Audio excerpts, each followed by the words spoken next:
The BloodStream podcast is made possible by Takeda and is intended for informational, educational, and entertainment purposes only. A lot of entertainment. Please consult with professionals before making healthcare decisions.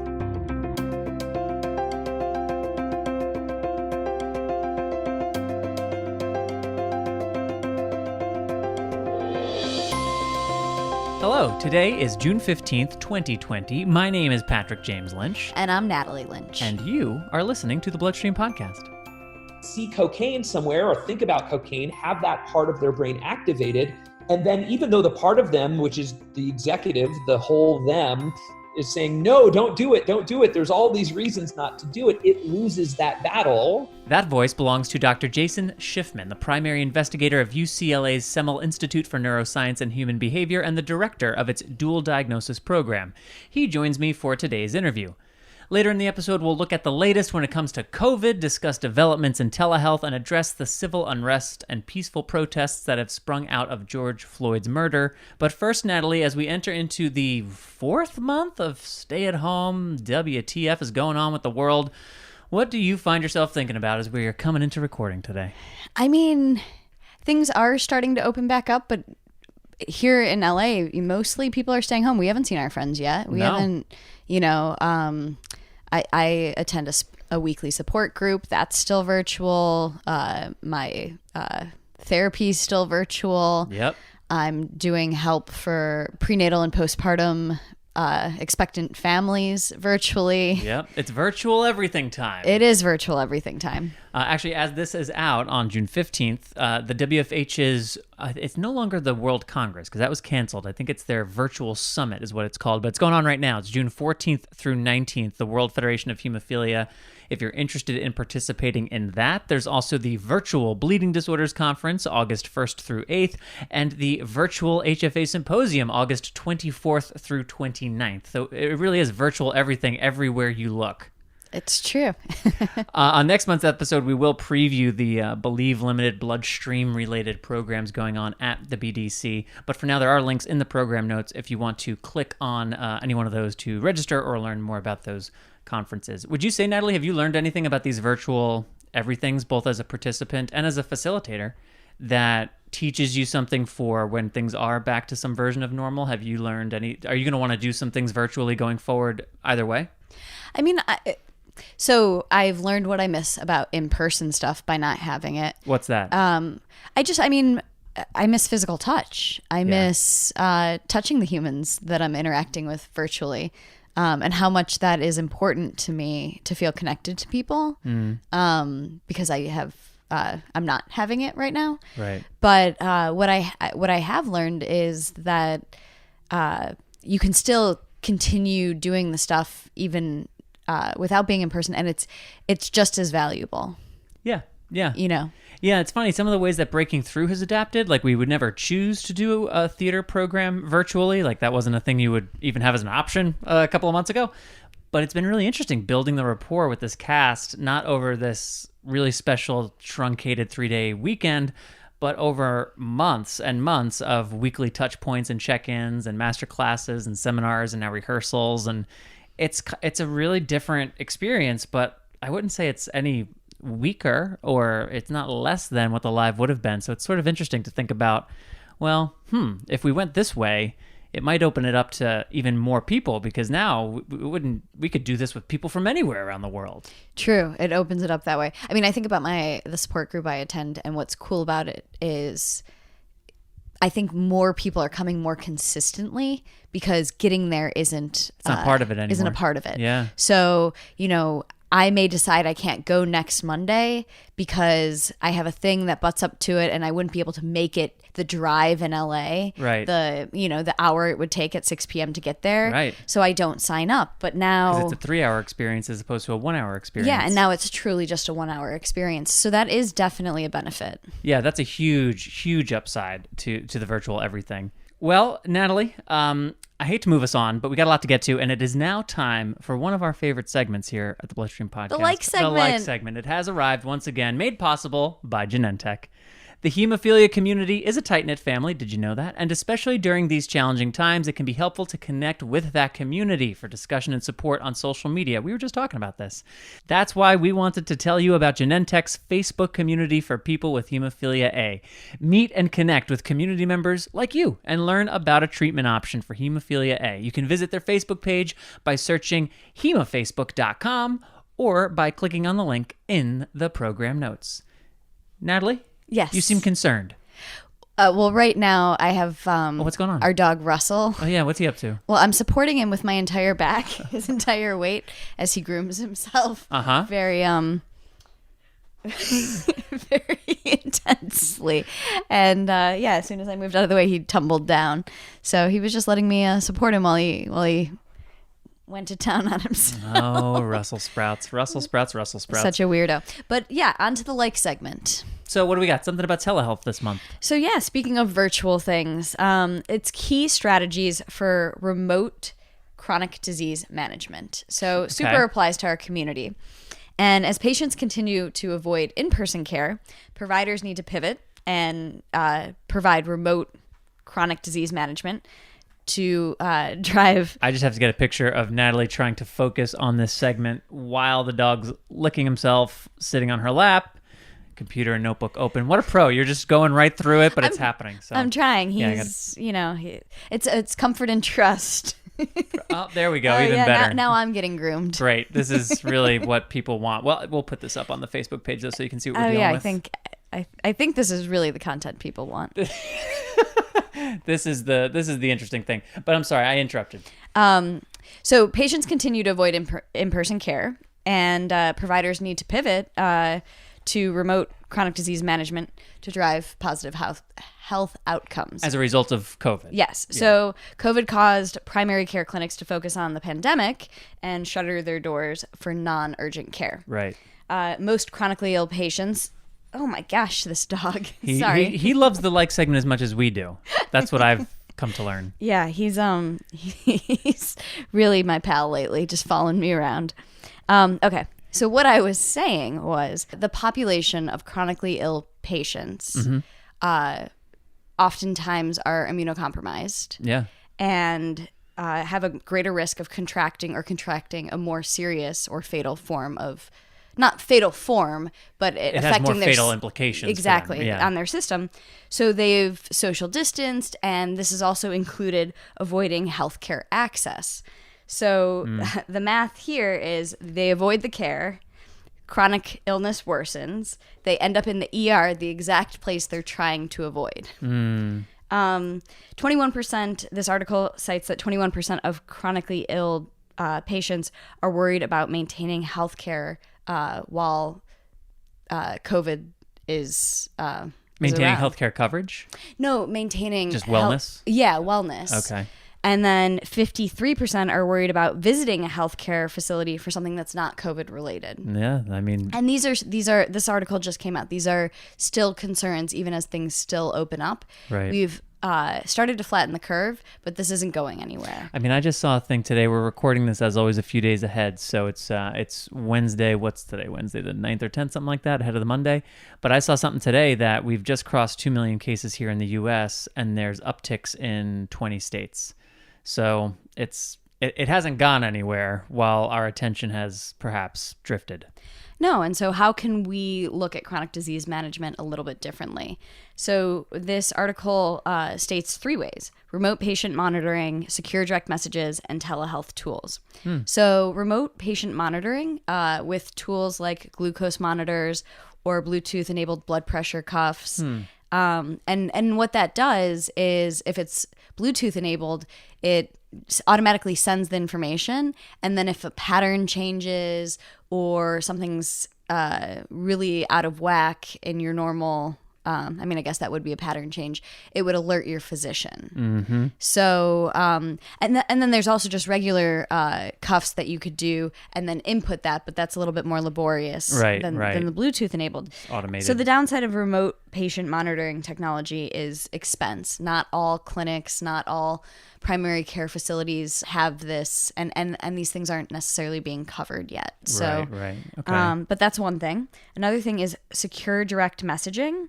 And what this does is it drives down patient call centers. We've used that for years with different providers. Oh my and gosh. I've loved it. I love it. And what it allows for is frequent but low acuity check-ins.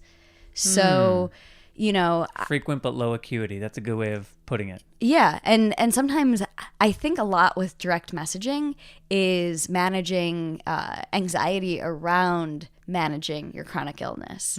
So I don't have a chronic illness, but I have chronic pain in my back and I am in regular touch with a lot of my healthcare team, and just sending a little message of being like, this is kind of funny. Is this worth a telehealth call? Is this worth coming in? Yeah. And maybe getting more information from the provider to just kind of quell my nerves a bit.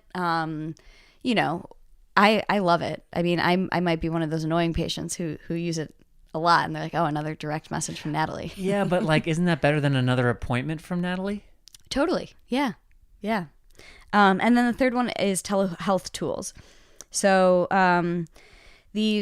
a lot of the visits that were happening in person are now happening via, medical Zoom type technology. Right. Providers and payers have had to figure out reimbursement around this, and that's different than in person. Sure. But this has seen a huge spike since COVID, and is really time efficient, and for most things can do what an in-person visit can do. And that is a complicated thing you just said, right? Because the ramifications of learning that we have these digital and remote and virtual tools and technology that can help us during this time of necessity, it's also going to teach us what we don't necessarily have to go back to.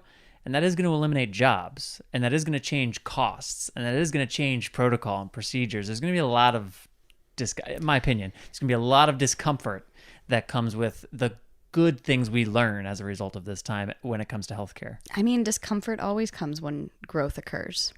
So, we're learning. I think we're learning that in micro and macro ways in our society right now. Mm-hmm. So what else this article talked about was with these key strategies for remote chronic disease management, in order for them to work, healthcare centers have to promote digital health literacy.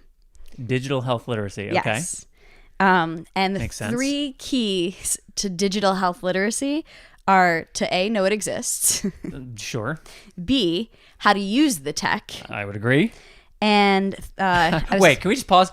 Is that not the first 2 keys to literacy of any kind? 1, be aware of the thing that you want to be literate in, that it exists. Number 2, become an expert in it. So what's the one that's maybe unique to this? I mean, see the value and be motivated to use it.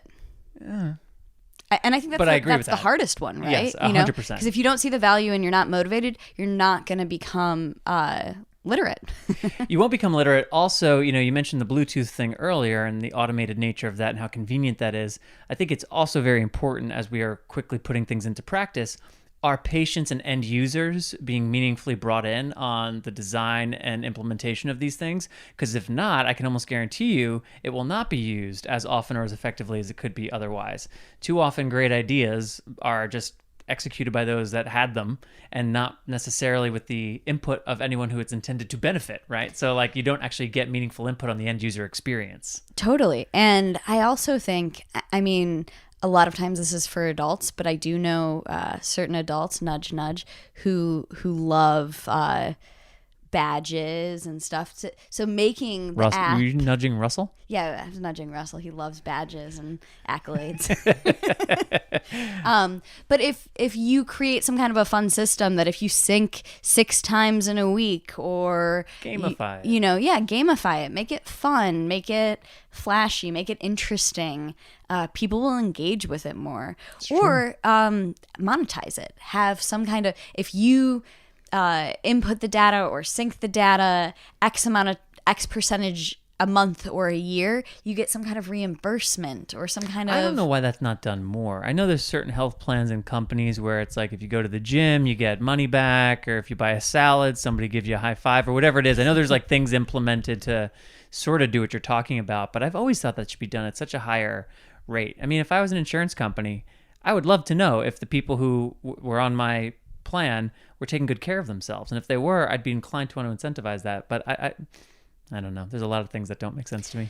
Yeah. And one interesting thing is there was a study in 2016, and granted that was 4 years ago, that said that only, now I can't tell if I wrote 16 or 18 down. Okay. So it's 16 or 18, same range, percent digital literacy That's among patients. Oh, that's very low. So I think in the last 4 years, a lot has changed. I'm sure if they did that probably study true. again now, people who had never used a telehealth platform before probably have. Right. And especially in the last 4 months. Yeah. But basically, this article was kind of like if you're a clinic and you're not behind telehealth, direct messaging, or remote patient monitoring, after this COVID pandemic, you might lose a lot of. Basically, get with it. Get with the times. That goes to what we were just talking about with discomfort and having to implement practices. I mean, insurance companies and others are going to say, "Okay, this is how we now do this." And if you're not adapting with times, I mean, what's the? This is a harsh expression, but what is it? Adapt or die? Like I think so. That's evolve or die, right? Evolve or die, right? Is that it? I think it is. Yeah. If it's not, they're both. We can use words however we want. We'll say evolve or die. There's also a line in. What's it called? It's the not vampire. Who am I? Zombies, World War Z, Max. Oh, I can see his dad, Max Brooks. There's a line in there that I love, which is movement is life. Movement is life. Anything else from the article that we should be aware of, Natalie, as we're wrapping up the like here? No. So it was put out by Patient Engagement hit.com, and we'll have the article in the program notes. It's key strategies for remote chronic disease management, and if you want to read the whole thing, it'll be available. But I thought it was really interesting. Yeah, interesting, timely, appropriate for us and our audience, and made possible today by Genentech. So thank you, Genentech, for making the like segment possible. We want to remind you again to check out their Facebook page by clicking the link in the program notes or by visiting hemefacebook.com. Hey, did you know that the BloodStream podcast is made possible by Takeda, without whom this episode would not be possible? I did know that. You did know that? Yeah. I'm proud of you. You're listening. Did you know you can go to bleedingdisorders.com to learn more about Takeda and the resources that they've made available for the bleeding disorders community, including their response to COVID-19? Did you know that? What's the website? bleedingdisorders.com. Do you need a pen? No, I got one. Thank you. Oh, you got a pen? I do. Did you have to use it to write bleedingdisorders.com? No, it's easy. I remembered it. Thanks, Takeda. So we just mentioned Takeda's response to COVID. COVID hasn't gone away. And in the last few weeks, there have been other news stories that have captured attention. And I think, too, we've all just kind of gotten, to some degree or another, sick and frustrated and tired. And people are assessing risks in new ways. And how many times can media cover the same story? But it's still out there. And as we just talked about, it's actually on the rise in some places. So the good news, I guess, is that there isn't anything banner-worthy to tell you about COVID when it comes to bleeding disorders. But there are still a lot of unknowns. And there are unknowns, and they're learning more, it seems, about COVID's impact on the bleeding and clotting systems of the body. And that does affect us. So continue to pay attention to credible sources. I mean, most notably and obviously the National Hemophilia Foundation and the Hemophilia Federation of America. They've been very communicative through this time. NHF is continuing to produce webinars with updates on COVID. I think the most recent at the time that we are recording anyway is one that is specific to COVID and inhibitor management. So if you're interested in kind of keeping up, follow along with NHF and HFA, links in the program notes. Specifically, though, I do want to make you aware of something that I didn't know about until I was actually preparing for this episode. And I have a rule of thumb. If I'm not aware of something until I start digging around real thoughtfully, probably most people aren't. So there are different COVID-related assistance, financial assistance programs that you should be made aware of. There are 4 that are listed on NHF's website. I won't run through all the names and specifics, but there's 4 different ones that are listed on NHF's website. And there's one that I believe HFA themselves are the administrator of that you can not only apply for, but you can also donate to it or refer a family to it. And I love that feature. So if you know of a family that is hurting right now because of COVID in some way or another, take a look at what hemophiliafed.org, take a look at what they have available in their COVID relief fund. And if you think that family might be appropriate for it, refer them. Sometimes, our own pride can get in the way of asking for the help we need. So if you've got a friend that you know could use that kind of help, don't be afraid to be a good friend. There'll be links in the program notes, but both on HFA and NHF's websites, you can find these if you click around. They're COVID relief funds. So that's my only COVID update. That's really the only thing of note to mention. And just again, stay connected to your credible sources.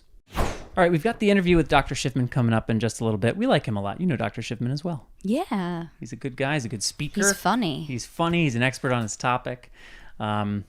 But we have one more segment to get to, and that is this one on race, on racism, and the general response nationwide to George Floyd's death. It's now been, two weeks, week and a half. Time just gets weirder with every passing week in 2020, but some time has gone by. We talked about it on Friday in a live that Amar from the Cheat Codes podcast and I co-hosted with Philip Okwo and Andre Marcel Harris. Great conversation from those two sickle cell advocates. You can find that on the Facebook page for BloodStream Media. We also released it Monday as an audio-only episode, so if you're a subscriber, you probably heard it. If you're not a subscriber, that's on you. But Natalie, we haven't heard from you since this all started. So as a way of getting into the segment, I would just be curious for you to share with our audience, where is your head and heart at when it comes to race at the moment? I mean, my head and heart is where my head and heart normally is, in maternal health and the race discrepancies in maternal health between Black women and white women, and that Black women are much more likely to have mortalities and morbidities in labor and pregnancy and postpartum than white women by a lot. And so, that pulls on my heart. And then it just brings it back to general health discrepancies between Black people and white people.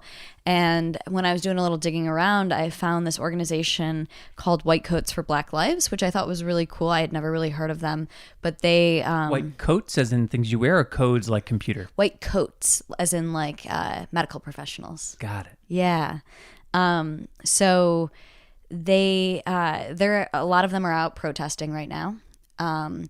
And a lot of them, due to COVID and due to the hours, aren't out protesting, but they're doing other things to support it.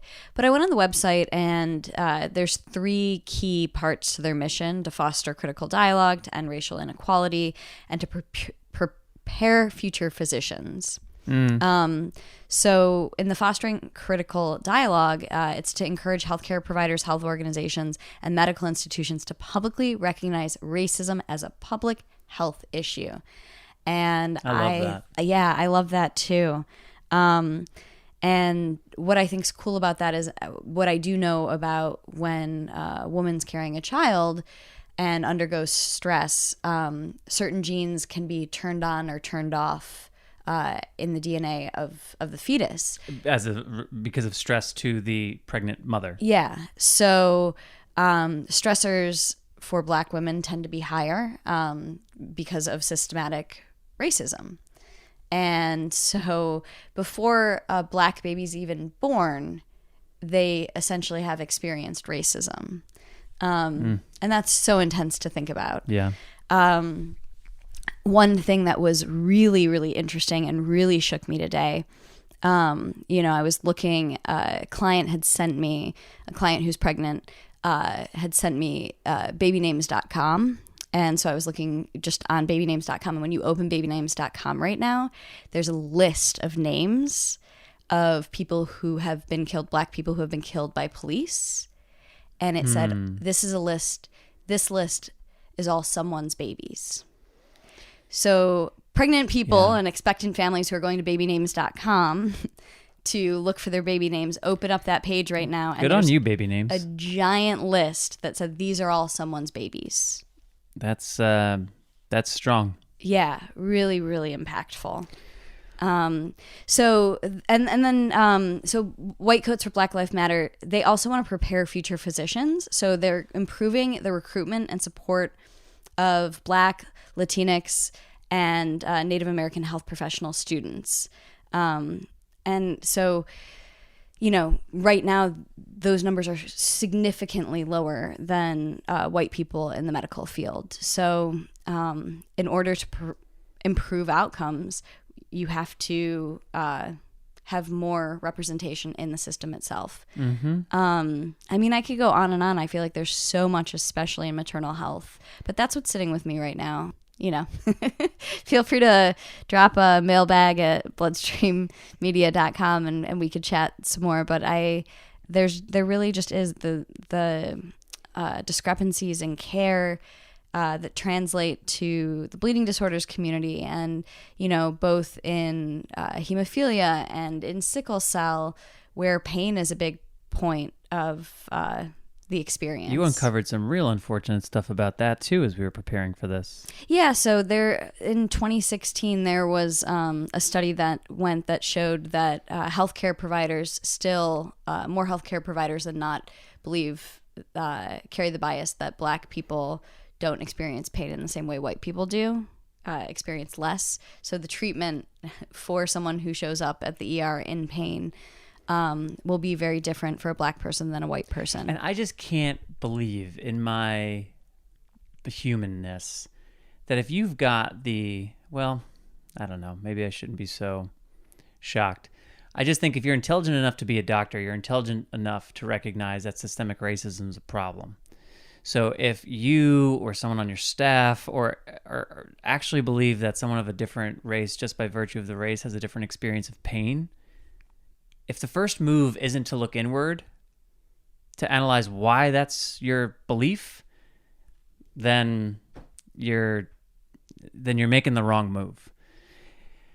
But I guess we have lots of smart people who, unfortunately, being smart doesn't exclude you from being racist or misogynist or xenophobic or any number of other horrifically inhuman characteristics. Just to support what you were saying about maternal health, I have some stats up from DoSomething.org. These are aggregated from different places by DoSomething.org. Black women are 3 to 4 times more likely to experience a pregnancy-related death than white women, even at similar levels of income and education. Black Americans are more likely than white Americans to be arrested. Once arrested, they're more likely to be convicted. Once convicted, they're more likely to experience lengthy prison sentences. Black Americans and white Americans use drugs at the same rate, but Black Americans are 6 times more likely to be arrested for it. On average, Black men in the U.S. receive sentences that are 19.1% longer than those of white men convicted for the same crimes. In the U.S., Black individuals are twice as likely to be unemployed than white individuals. Once employed, Black individuals earn nearly 25% less than their white counterparts. So we talk about the gender gap, which is a real thing, but also worth talking about the racial gap when it comes to pay equity. Just 2 more pieces of data here. One U.S. study found that job resumes with traditionally white-sounding names received 50% more callbacks than those with traditionally Black names. And in the U.S., Black workers are less likely than white workers to be employed in a job that is consistent with their level of education. So I guess if we could land this somewhere, I'd want to land on, I think most Black people probably feel this, if not know this. But not all white people feel this. No white people feel this. And not all white people know this or behave as though it's true. When you hear the discrepancies across education, criminal justice, health, at what point is it just too widespread to be anything other than rampantly systemic? And that's a hard thing to admit and have to do something about. That's why we haven't for 400 years, but we have to at least be willing to accept that as true. The denial has to stop, because without that, there's no hope for progress. So if, like me, you were born white, then I would recommend, if you're looking for a place that you can put your energy, if you would like to be more active, there's a lot of ways you can do it, but I'm going to point to a group called Showing Up for Racial Justice. Their website is showingupforracialjustice.org. They are made up of white people who are interested in accountable action to support racial justice and human rights for all. They're a great organization, and it really is about how to be the right kind of ally, doing things that matter as consistently as possible. So that's all. Thanks, Natalie. Thanks for sharing your thoughts. Thank you all for listening. And with that, let's go on to the conversation with Dr. Jason Schiffman. I am joined now by psychiatrist and the director of UCLA's dual diagnosis program, Dr. Jason Schiffman. Hello, Dr. Schiffman, and welcome to BloodStream. Hi, thank you for having me. So before diving in, for background, I want to share with listeners this brief bio on you that was published in Psychology Today. Dr. Jason Schiffman is the director of the UCLA Dual Diagnosis Program. He is also the primary investigator at the UCLA Semel Institute, yeah. Semel Institute. The Semel Institute for Neuroscience and Human Behavior, where he is engaged in translational research investigating new compounds for the treatment of schizophrenia, mood disorders, and addiction.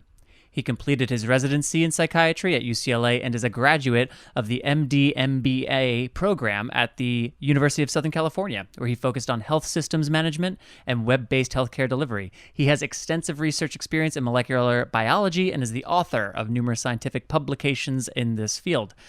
Dr. Schiffman also received a Master's of Arts degree in linguistics from UCLA, where he specialized in syntax and semantics. One of Dr. Schiffman's primary interests has been the development of novel psychopharmacologic and psychotherapeutic interventions to treat co-occurring addictive and anxiety disorders. As director of the UCLA Dual Diagnosis Program, he's developed a treatment approach that addresses both the addictive process as well as associated anxiety or mood disorders, promoting recovery from both simultaneously. Most importantly, to start us off, one fan to another, how have you coped in quarantine without the MBA, and how excited are you for its return? Well, let's start with the second question first. I'm not sure. I mean, I don't know. Maybe you know something I don't, but my understanding is it's still pretty up in the air as far as when it will return. The when is yes, but I think the if, it seems like it's a yes, but when, I think. Yeah. So I think probably because I don't want to get my hopes up, I probably haven't been following that too closely. So, interestingly, I've been forced to do probably more healthy things, such as like, go out for walks and stuff, as opposed to going to Clippers games and watching games on TV. But I did just recently binge watch the Last Dance documentary on Michael Jordan. So that's kind of substituted a little bit. I hear you. Yeah, that was a good 5-week itch scratcher for me. To a Sunday for 5 weeks. It was like my own little therapeutic regimen for MBA withdrawal. Yeah. So to dive in, dual diagnosis, what exactly is a dual diagnosis program, and why did you start the one at UCLA? What need did you see yourself addressing? Sure. So dual diagnosis actually is used in mental health care in with two separate meanings, or within two separate sort of subspecialties. One is for when somebody has an eating disorder and then a co-occurring other psychiatric condition. And the other is when somebody has an addictive disorder and then another co-occurring psychiatric condition. So the latter case is the part of the field that I'm involved in. So we're treating people that have co-occurring addictive disorders and other psychiatric conditions. So that's what dual diagnosis means. I think it's an interesting fact that we have this term because it implies that somehow the norm would be monodiagnosis, right? Meaning with addiction. And I do think that to some degree that used to be what the prevailing view was within the treatment industry or within the field of addiction treatment. I think that is shifting. My personal view has always been that really monodiagnosis when it comes to addiction is non-existent, right? So meaning I think that without exception, addiction is always a solution that becomes its own problem.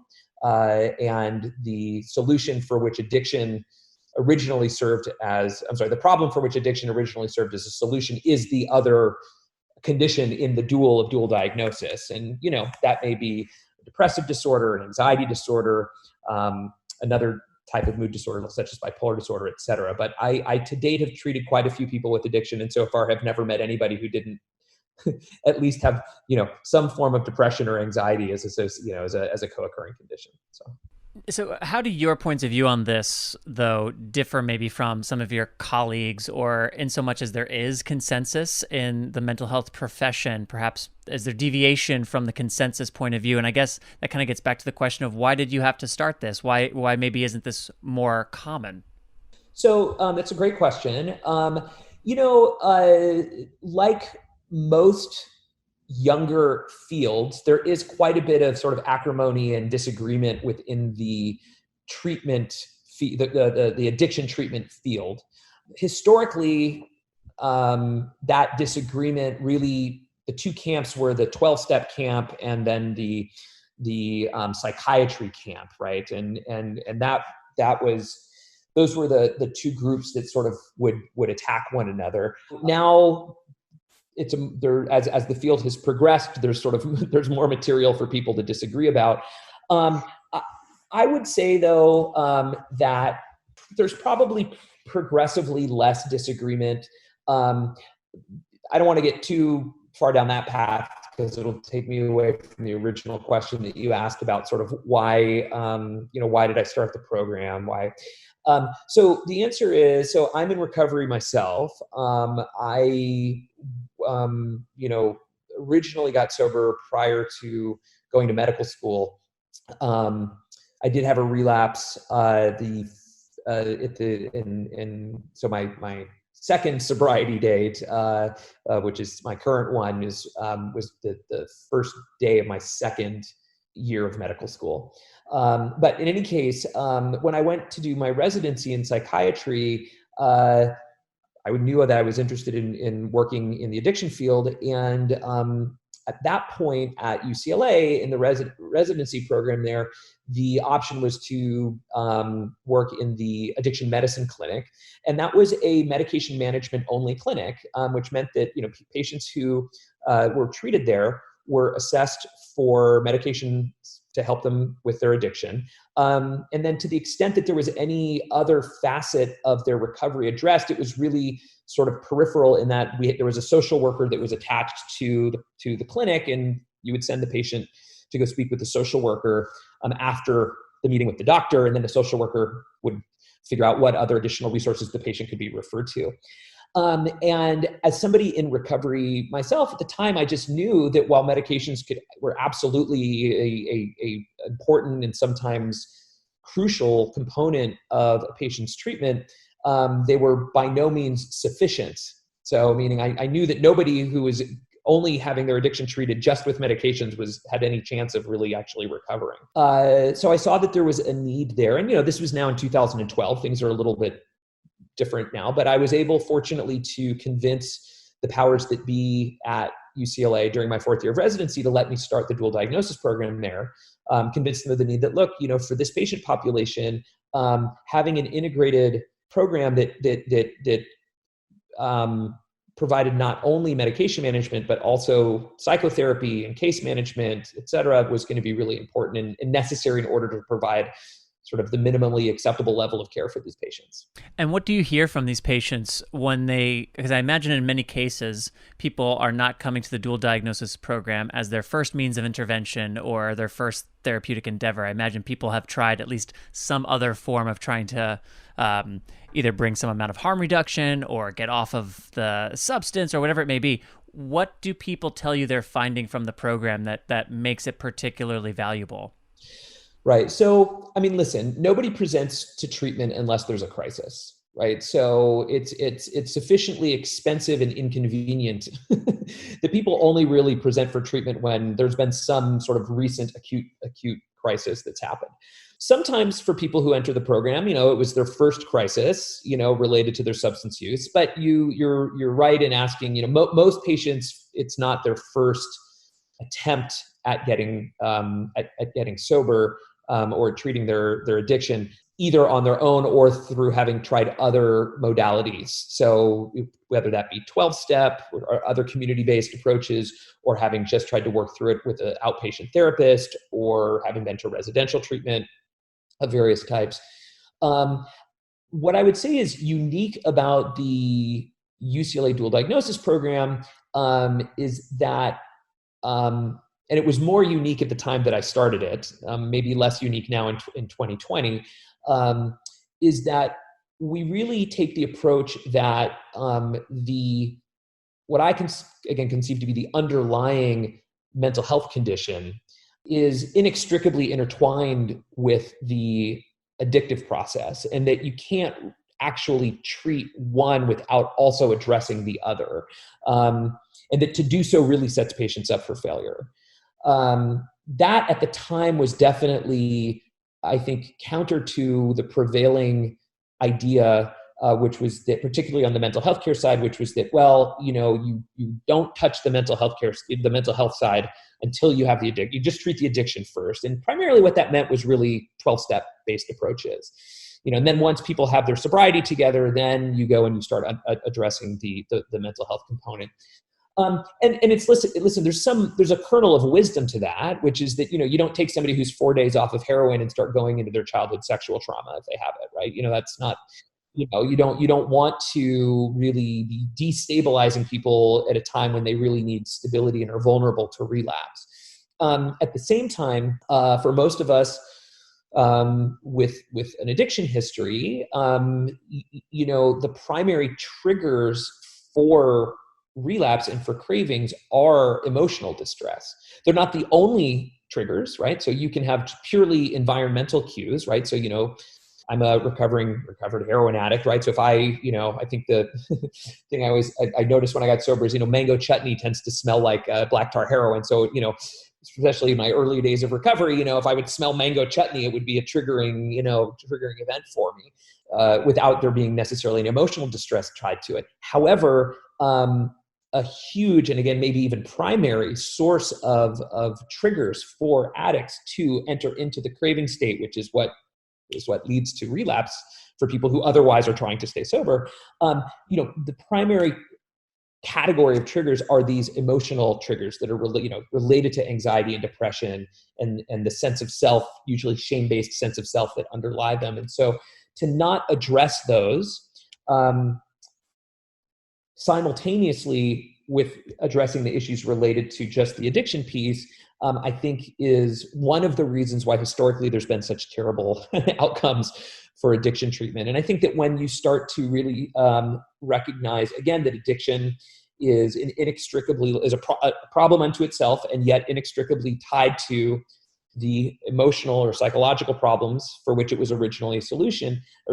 When you recognize that, and recognize that in order for people to really get better, you have to address these things simultaneously, you really do get much better results. What's the number one thing that people misunderstand about addicts?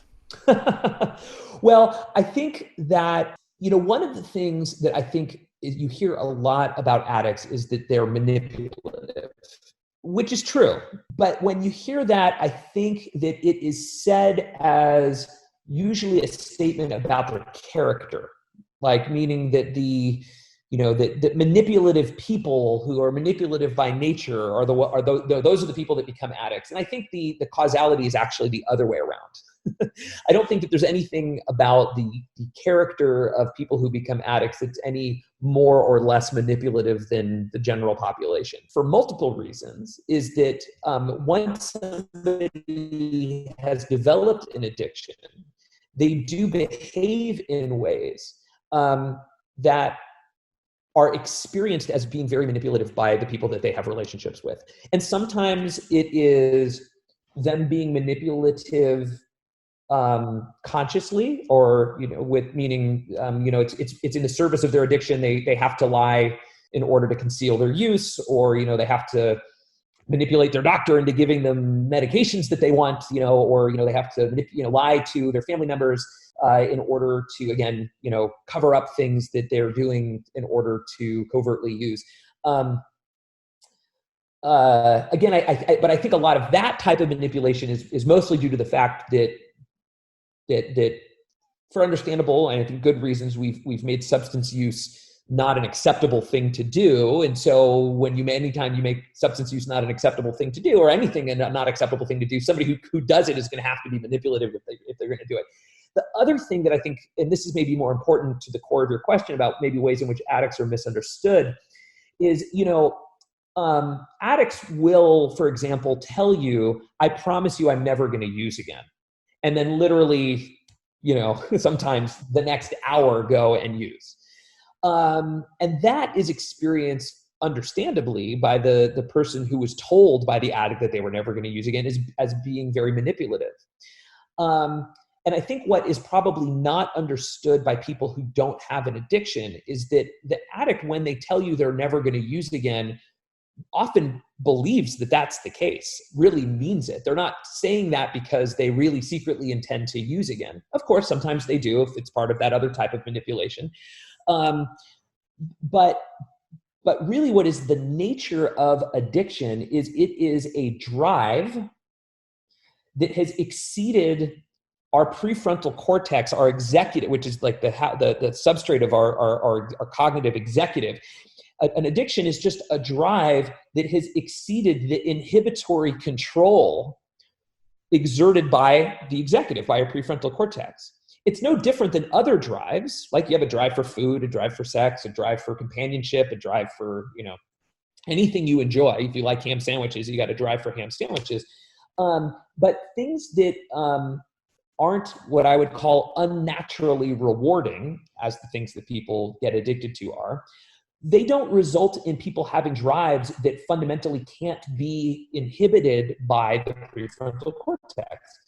And the sort of the working definition that I use for what addiction is, it's just any behavior that has a drive associated with it that has become so strong that it has exceeded that person's ability, that person's prefrontal cortex's ability to reliably inhibit the drive. So what that means is that when it comes to things related to the behavior, the addictive behavior, the normal executive isn't actually the executive or the boss anymore in your brain. It's just your module that controls the drive for that thing. And unfortunately, those modules aren't sophisticated. Unlike your executive, your prefrontal cortex, which is getting data from every other part of your brain and processing it as a whole, the parts of our brain that mediate our drives for specific things really only know about that one little thing. They're just a tiny little module, and they don't get input from other parts of the brain. And what that means is that, if you're a cocaine addict and you think about cocaine, you get triggered about cocaine, things related to cocaine come up, and that part of your brain gets activated, and all that part of your brain really does is push the button, so to speak, to give you that drive to go get cocaine. In the case of an addict, that drive can't be inhibited or reliably inhibited by the prefrontal cortex, by the executive, and it only knows about that one thing in the world. It only knows about cocaine, and go get it. And so what that means is that when that part isn't active and the person is really their whole selves, they can promise you they're never going to use cocaine again and really mean it. And then walk out of the room, see cocaine somewhere or think about cocaine, have that part of their brain activated. And then even though the part of them, which is the executive, the whole them, is saying, no, don't do it. There's all these reasons not to do it. It loses that battle. And the new boss, the new executive, relative to cocaine, makes the decision to go and compels the person to go do it. And then they do it. And then the craving goes away and, it's over. And then everybody's mad at the addict and says, oh my God, you're a manipulative asshole. How could you have possibly told me you were never going to use again? And then 15 minutes later, go out and use. And literally the addict is often asking themselves that exact same question. Like, how did I let myself use? So that I would say is the one thing that is probably most misunderstood about addicts, which is that in that way, they're not really being manipulative. This is just the part of their brain that's out of whack. It leads to behavior that from the outside looks incredibly manipulative. And were the person to not be an addict would in fact be incredibly manipulative. I've heard you speak before about people making the claim that it's just not a good time for me to start recovery. I can't right now. The timing's terrible. You mentioned, I believe, that it was the first day of your second year of med school is your sobriety birthday or something around there. That sounds like a pretty inopportune time for a relapse and having to get sober. So I imagine you have a unique perspective when it comes to how a person's sense of timing plays into whether or not they go get help. Yeah, that part of my personal history does sometimes come into play, if when I'm working with patients, when they, if they say, look, it's really an inconvenient time, I can't go to treatment, I've got a job, I've got all this other stuff, because, yes, I don't know that you could be in a less opportune situation to go to treatment other than your first day of your second year of med school, especially when my med school, of course, didn't know that I was an addict, because I had been sober for 2 years when I applied to medical school, or started medical school, and didn't disclose on my applications that was the case. But what happened was, I initially got sober just through doing 12-step and really threw myself into it, and it worked. It kept me sober for 3 years. But I have developmental trauma that I needed to do the type of work that 12-step doesn't heal post-traumatic stress disorder. 12-step doesn't heal bipolar disorder or major depressive disorder or other, so I had other issues that weren't being adequately addressed, and I had stopped using, and so they were running, the symptoms of those conditions were intense, and I ended up relapsing actually the first time at the end of my first year of medical school, and I had 4 little binging relapses, just what we call chipping. So it was just, just a couple days each, separated by usually by a month or two, a couple months. The last relapse was my first day of my second year of med school, and interestingly, this is maybe more detailed than I should go into, but whatever. I was a cocaine and an opioid addict, and my wife at the time was able to tell when I was using cocaine, because I would have bruxism, which is when you grind your teeth. So I was able to conceal heroin use much more easily. And on all of my previous little relapses, I had used heroin and cocaine together right from the beginning. But this time, because of the circumstances, and I didn't want her to know, I just I opted to just use heroin. And in retrospect, I think the fact that I had been using cocaine concurrently with the heroin actually prevented me from overdosing on the heroin in those previous relapses. And so this time I had a very severe overdose. And so my wife found me in the morning. I was cyanotic, which means I was totally blue. She couldn't wake me up. Had to call 911, had to do chest compressions on me.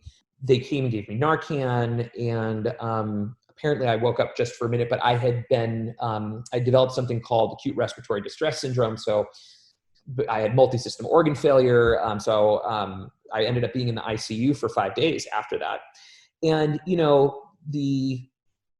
as scary as that was, and even now thinking about it in retrospect, it scares me. The silver lining of that was it really put things in perspective for me. So yes, it was not a convenient time for me to go to treatment. And it couldn't have been more clear to me that I was going to die if I didn't really take the time to do the work and get the treatment that I needed. So I ended up going to my med school and saying, listen, I actually found the the woman who had interviewed me was the head of admissions. And I said, I made an appointment with her, and I said, listen, I'm a heroin addict. I was sober for 2 years when I applied. I just relapsed, and I'm going to be gone for the next 30 days because I need to go get treatment. And I don't know what you guys are going to do with me, if you're going to kick me out or what, but that's what I need to do. And and fortunately, the medical school was incredibly gracious, and I've been sober since then. I was, August 3rd will be 16 years. So congratulations. Thanks. Yeah. Were there inflection points in your use before you got sober for the first time? Do you recall inflection points where things were progressing, things were getting worse, and some voice inside of you is like, "Hey, Jason, this is not getting any better." Did you note sort of like, this is progressing, but I'm not doing anything about it? Was there a consciousness to that, or was it more insidious in a way, the progression? Undoubtedly. I think most addicts have this experience. Initially, it is insidious, right? So nobody plans on becoming an addict when they first start using. And I think for most of us that end up developing addiction and then end up getting clean, and I think that there is a point where you recognize, oh wow, this is getting out of control, and then you try to moderate. And fail. I mean, that essentially is from a empirical perspective. That's the behavior that you. That's the core feature of addiction. It's the inability to moderate your use. And I do think that for pretty much everyone who becomes an addict, they need to prove to themselves that they have in fact lost their ability to moderate. Right?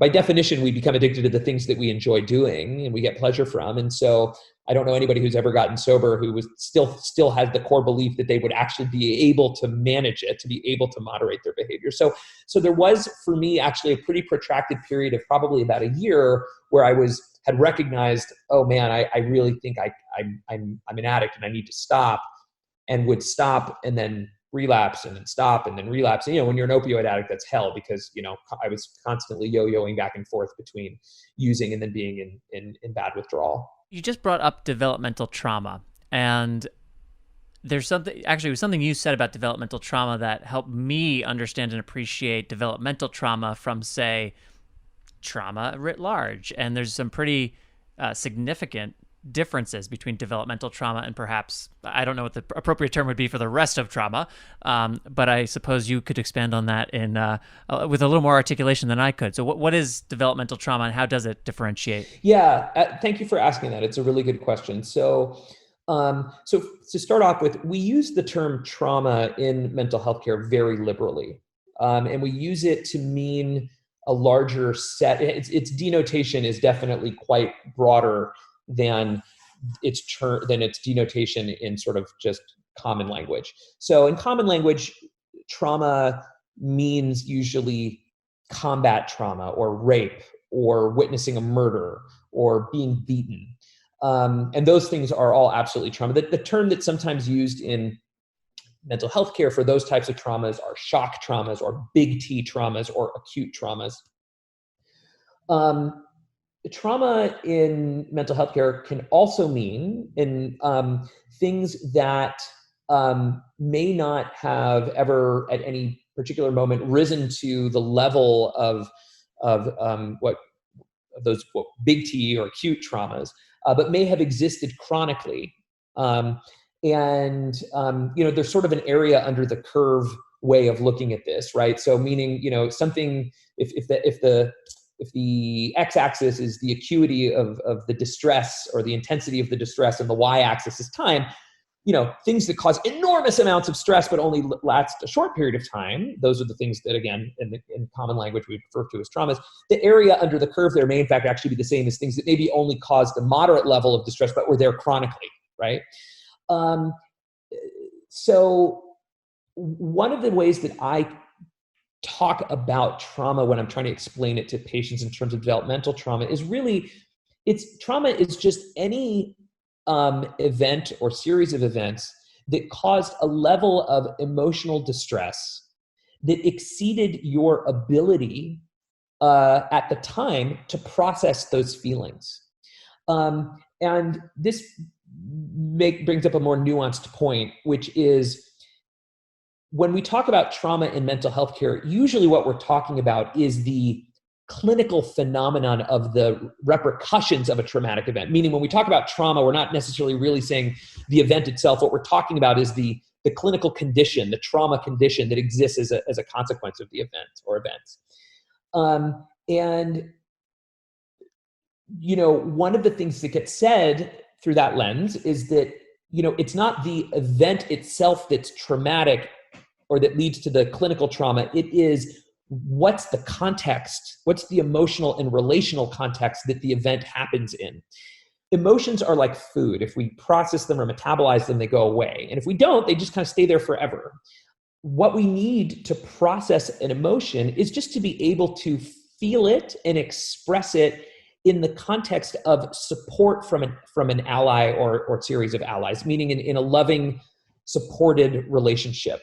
If we're angry and we get support in that anger, and we feel like we've got relationships where we've got allies and they're like, yeah, you're right, and that sucks that happens to you. And we can feel that feeling and express it and let it be out there and be supported in it.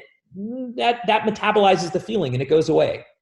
And conversely, if we don't have the opportunity to do that, it just kind of sticks with us, right? So the little thought experiment I kind of lead people down is, you can imagine you get in a fight with somebody at work, named Bob, and you come back and you tell your partner, man, can you believe this asshole Bob at work? Can you believe what he did, right?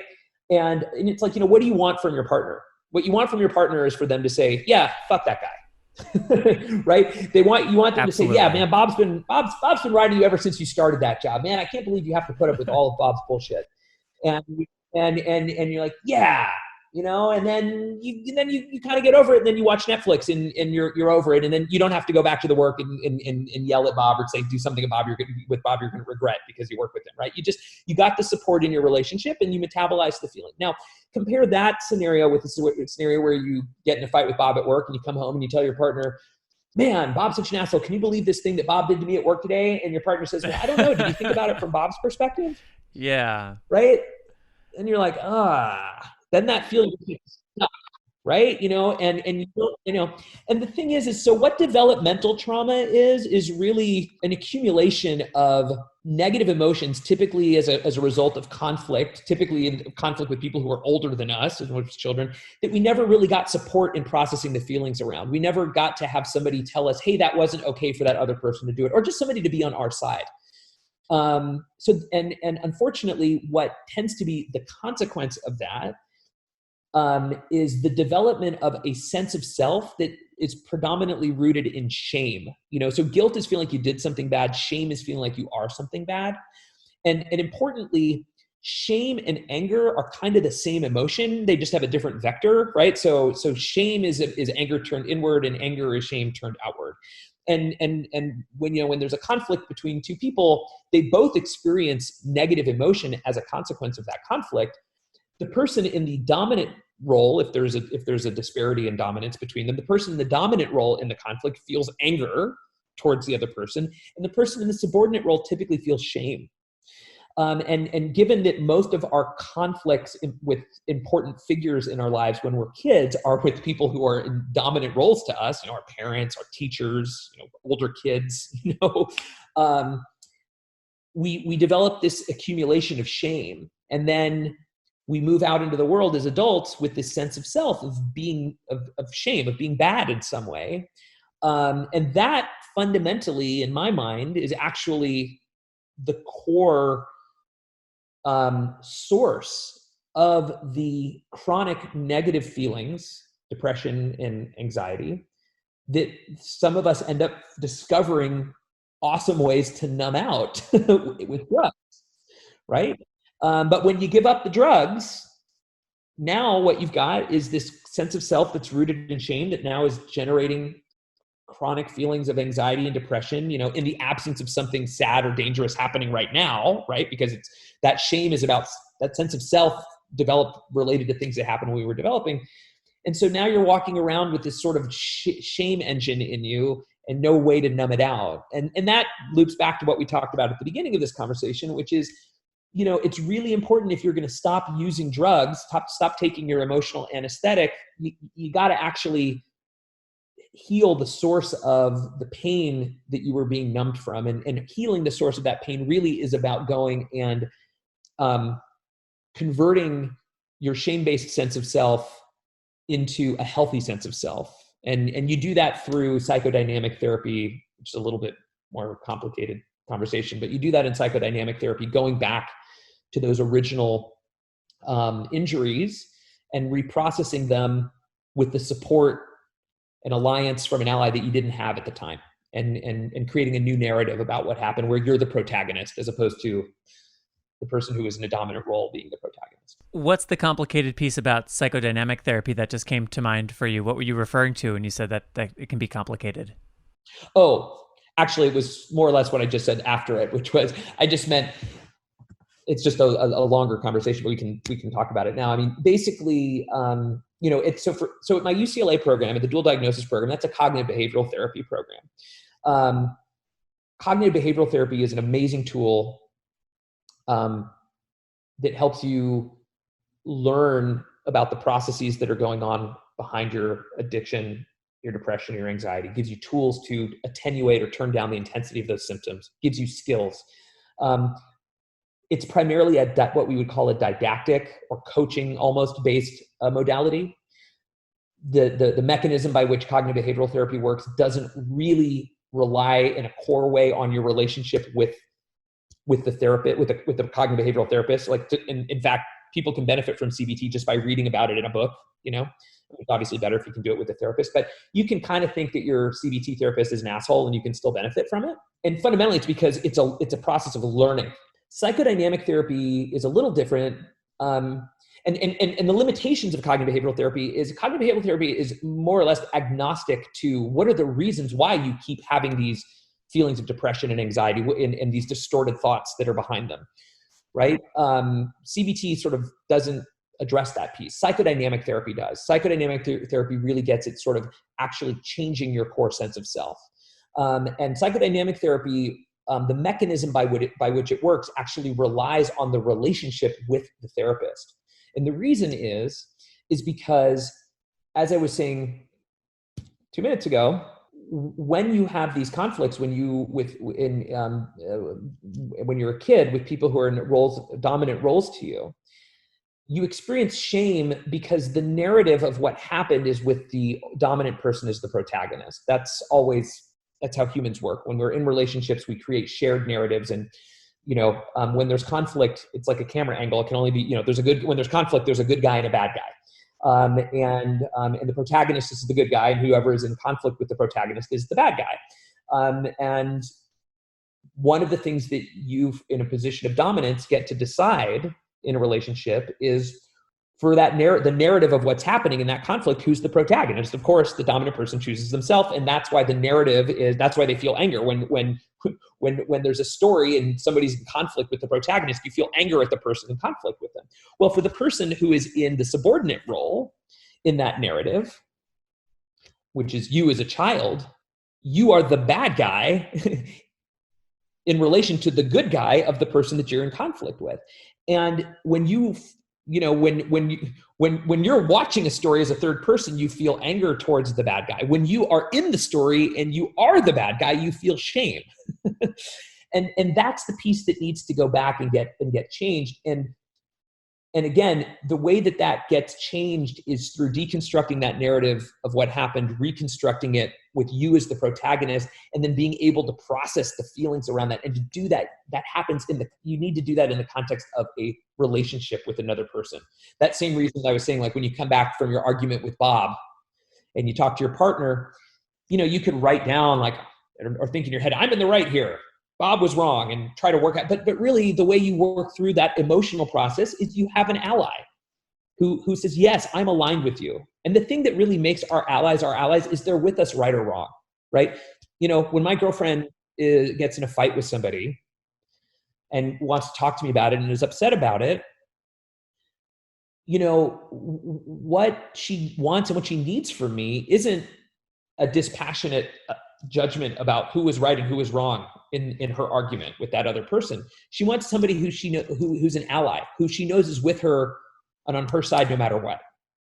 And that's that relational piece that you need in order to get rid of the old narrative from your childhood where you were the antagonist and replace them with narratives where you are the protagonist. So that's, I think, a very helpful distinction between psychodynamic therapy and perhaps cognitive behavioral therapy, amongst other modalities. What role does medication play in all this? And of course, everyone's different, but broadly speaking, and however you want to take it, what role does medication play? Sure. So medication is so it's difficult to talk about medication really broadly because it really depends on what the medication is and what it's being used for. If you're talking about depression and anxiety, then the medications that are used for that, which the sort of first line treatments for that are what are called the SSRIs or SNRIs. Now we're getting fancier drugs, but that's the broad category. And they work pretty well. They can definitely help attenuate or turn down the intensity of the symptoms. They can reduce sort of the looping or obsessional thinking. They don't work great. And particularly for people with addiction, they find that they don't work great because if they did work great, they would be addictive themselves, right? So meaning the key thing with medications that are usable by psychiatrists is they have to work, but they can't work too well because if they totally numbed you out from your feelings, then you would run into the same problems with them that you run into with heroin and alcohol and marijuana and cocaine and the other things that really, really work. Now, if you're talking about bipolar disorder, that's really something different. So bipolar disorder really is more, I think of more as like a neurologic condition. And that, is a condition where the medications that you take from that help protect against having mood episodes, manic episodes, or bipolar depressive episodes. Now, if you're talking about the medications that are used for addiction specifically, you have medications like buprenorphine, which it's the sort of the active medication in Suboxone. It's used for opioid use disorder. That works fundamentally very differently. That's an opioid replacement treatment. So in that case, you're actually giving opioid addicts an opioid, and it's a much better opioid for them to be on than heroin or oxycodone or whatever, because it has a very long half-life. And also it's what's called a partial agonist, which means that it is somewhat less euphoric, and it is very difficult to overdose on unless you mix it with another class of medications. So people have much better quality of lives on Suboxone than they do on heroin. They're able to lead functional, normal lives. And one of the drawbacks to Suboxone is because it's an opioid, it does sort of have that same numbing characteristic that other opioids do. And it I think, to some degree, makes it more difficult for people to really do the psychotherapeutic work to heal the underlying cause of what it was that was, initially led to their addiction. And then they get kind of, then if they ever want to come off of the Suboxone, then they typically are sort of back where they started when they went on it. So, and yet it's also, a huge improvement. It's life-saving when you've got somebody who's actively using opioids like heroin or oxycodone. So as you said in the beginning, it's a hard thing to generalize because the individual reasons people would need one or another medication there's just a gamut. That seems to be with the pain podcast that BloodStream Media recently did. That was something that became very clear, was just how individualistic, now I'm talking about pain more broadly, but how individualistic pain and the treatment of pain ultimately needs to be. I am conscious of our time, so I want to see if I can sneak in one specific thing I'd love to hear you speak to, and then maybe a wrap-up question here. But most people listening to this, I would imagine, appreciate that there is a relationship between thoughts, feelings, and behaviors. That seems relatively logical, but I don't know if the nature of how those things are related in the context of a conversation about addiction and a co-occurring disorder. I don't know if people appreciate just how connected those things are. Could you speak to the connection between thoughts, feelings, and behaviors? Sure. So the connection between thoughts, feelings, and behaviors is the core insight that is the foundation of cognitive behavioral therapy. And as you said, yes, I don't think it's surprising to anyone to hear that there is a connection between their thoughts, feelings, and behaviors. But explicating what those connections are is very helpful in, and using that as a framework is very helpful in helping people recover from mental health and addiction conditions. So, for example, it's probably not surprising to anybody. I mean, in fact, when you say it, it sounds self-evident that, what you think, the thoughts that you have, determine the emotions that you feel. So, if you interpret something as dangerous, you're going to feel anxious. But if you look at that exact same scene and interpret it as not dangerous, you're not going to feel anxious, right? Right. So, meaning if you think that there's a tiger in the room next to you that's about to attack you, you're going to be really anxious. And then if you realize, oh wait, that wasn't really a tiger, that's just a picture of a tiger that somebody happened to put next to me, you're like, oh, okay, I'm not anxious anymore. Nothing changed out in the world. You just had different interpretation, different cognitions or thoughts. And our thoughts feed into our sort of emotion machine, and it generates the emotions that we feel. So as I said, I think that when you explain that to people, it's sort of self-evident. But what is really useful about having that understanding is that it helps you sort of become aware of and change the dysfunctional patterns of and connections of between your thoughts, feelings, and behaviors in certain conditions like depression, anxiety, and addiction. So, for example, hallmark characteristic of a depressive disorder is having distorted cognitions.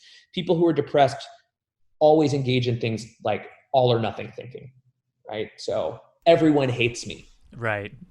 Nothing I do ever works out. And then of course, if you think that and you believe it to be true, oh my God, what a terrible thing, right? And so, the work of cognitive behavioral therapy is unpacking that and then trying to be scientific about whether those things are actually true. Well, is it really true that everyone hates you? It's like, well, no, actually, it's true that maybe, Bob hates you. But, here are 4 people who love you. You might need a new job. I don't think it's just working out with this Bob guy. It seems like he's the source of a lot of problems here. Exactly. So, and if you think, and then you replace the distorted cognition with the more accurate one, like, some people don't like me. Lots of people do like me. Well, the emotions from that are usually a lot more tolerable than the emotions of everybody hates me. And it's the same with anxiety, right? So, panic disorder involves distorted cognitions related to body sensations, right? So inherently at the core of panic disorder is a misinterpretation of a bodily sensation as being evidence that you are either going to lose control, go crazy, or die. Right? So if you believe that this feeling you're having in your body is evidence that you are about to lose control, go crazy, or die, of course, that is an incredibly anxiety. If you believe you're about to lose control, go crazy, or die, you're going to feel more anxious, which then unfortunately intensifies that very feeling. And it creates this positive feedback loop that is the core of panic disorder. So that's the way in which cognitive behavioral therapy really, and with addiction, it really is about understanding that, if you have a cognition or a thought that is about the behavior or substance that you're addicted to, it's like, you have an addictions or a cravings factory in your brain, and it's like a conveyor belt, and your thoughts just go by it on the conveyor belt. And if they're not about the thing you're addicted to, nothing happens. But as soon as you have a thought about the thing that you have an addiction to, it, the little homunculus in there presses a button, and it creates the symptoms of craving. And then one of those symptoms is an intensification of your thoughts and a focusing of your thoughts on that very thing, which then, of course, create more thoughts about it that get fed back into the cravings factory, and then that becomes a positive feedback loop.